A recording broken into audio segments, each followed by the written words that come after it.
दोस्तों, जीवन में कर्मों की मार से कोई बच नहीं पाया है। यदि आपके जीवन में भी दुखों ने आपको घेरा हुआ है तो सिर्फ 2-3 मिनट लगेंगे। इस कहानी को बड़े ध्यान से सुन लीजिएगा और समझ लीजिएगा, फिर आपको समझ में आएगा कि इस जीवन का मूल्य क्या है। बेईमानी का पैसा शरीर के एक एक अंग को फाड़ कर निकलता है। आज की कहानी एक सच्ची घटना पर आधारित है।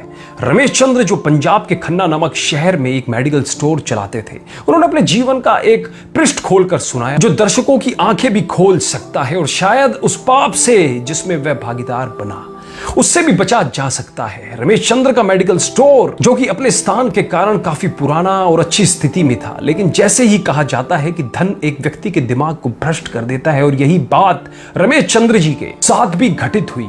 रमेश जी बताते हैं कि मेरा मेडिकल स्टोर बहुत अच्छी तरह से चलता था और मेरी आर्थिक स्थिति भी बहुत अच्छी थी। अपनी कमाई से मैंने जमीन और कुछ प्लॉट खरीदे और अपनी मेडिकल स्टोर के साथ एक क्लिनिकल लेबोरेटरी भी खोल ली। लेकिन मैं यहाँ झूठ नहीं बोलूंगा, मैं एक बहुत ही लालची किस्म का आदमी था, क्योंकि मेडिकल फील्ड में दोगुनी नहीं बल्कि कई गुना कमाई होती है। शायद ज्यादातर लोग इस बारे में नहीं जानते होंगे कि मेडिकल प्रोफेशन में 10 रुपए में आने वाली दवा आराम से 70-80 रुपए में बिक जाती है। लेकिन अगर कोई मुझसे कभी 2 रुपए भी कम करने को कहता तो मैं ग्राहक को मना कर देता। खैर, मैं हर किसी के बारे में बात नहीं कर रहा हूं, सिर्फ अपनी बात कर रहा हूं। और यहां इस कहानी में भी हम किसी और को दोष नहीं दे रहे हैं, बस एक कहानी के माध्यम से आपको समझाना चाह रहे हैं।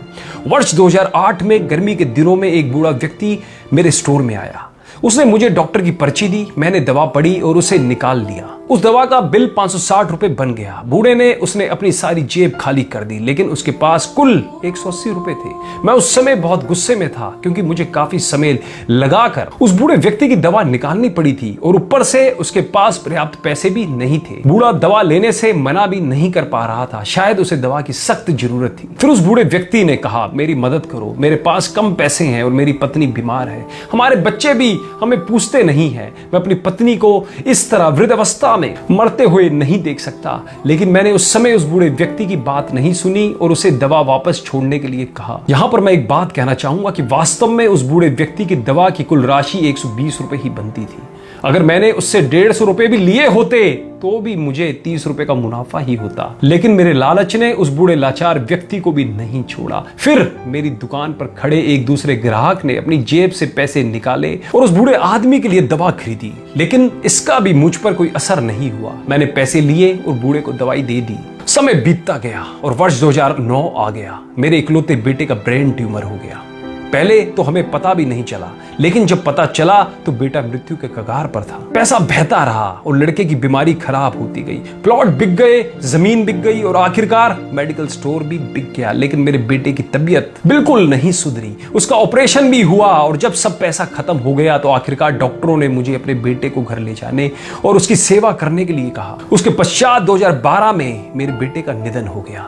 मैं जीवन भर कमाने के बाद भी उसे बचा नहीं सका। 2015 में मुझे भी लकवा मार गया और मुझे चोट भी लग गई। आज जब मेरी दवा आती है तो उन दवाओं पर खर्च किया गया पैसा मुझे काटता है, क्योंकि मैं उन दवाओं की वास्तविक कीमत को जानता हूं। एक दिन में कुछ दवाई लेने के लिए मेडिकल स्टोर पर गया और 100 रुपए का इंजेक्शन मुझे 700 रुपए में दिया गया। लेकिन उस समय मेरी जेब में 500 रुपए ही थे और इंजेक्शन के बिना ही मुझे मेडिकल स्टोर से वापस आना पड़ा। उस समय मुझे उस बूढ़े व्यक्ति की बहुत याद आई और मैं घर चला गया। मैं लोगों से कहना चाहता हूं कि ठीक है कि हम सभी कमाने के लिए बैठे हैं, क्योंकि हर किसी के पास एक पेट है, लेकिन वैध तरीके से कमाएं, ईमानदारी से कमाएं। गरीब लाचारों को लूट कर कमाई करना अच्छी बात नहीं है, क्योंकि नर्क और स्वर्ग केवल इस धरती पर ही है, कहीं और नहीं है। और आज मैं नरक